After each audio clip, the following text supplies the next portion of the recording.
আপনারা সারা জীবন ইসলামের নামে রাজনীতি করে লাস্টে এসে বলছেন আমরা শরিয়া আইন চাই না।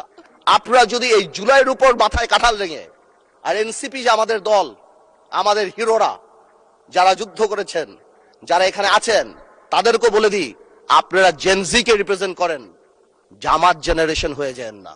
যেদিন আবু সাইদ শহীদ হয়েছিল সেদিন চিটাগংয়ে ওয়াসিম আকরামও কিন্তু শহীদ হয়েছিল। কন্ট্রিবিউশন কিন্তু কারো কম না, আমাদের সবারই। কেউ হয়তো 2 গুলিতে মারা গিয়েছে, কেউ 1 গুলিতে মারা গিয়েছে, মারা গিয়েছে কিন্তু অনেকেই। জুলাই সনদের বিরুদ্ধে আমরা স্ট্যান্ড করি, এরা স্ট্যান্ড, আমাদের ঐক্য স্ট্যান্ড করে। আমি আন্দালিব রহমান পার্থ তার বিরুদ্ধে দাঁড়িয়ে কথা বলবো ইনশাআল্লাহ। যেদিন আবু সাইদ শহীদ হয়েছিল সেদিন চিটাগংয়ে ওয়াসিম আকরামও কিন্তু শহীদ হয়েছিল।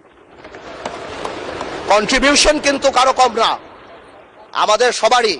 কেউ হয়তো 2 গুলিতে মারা গিয়েছে, কেউ 1 গুলিতে মারা গিয়েছে, মারা গিয়েছে কিন্তু অনেকেই। প্লিজ, আমি কেন আবার কোয়াইট, এটা হবে না কিন্তু।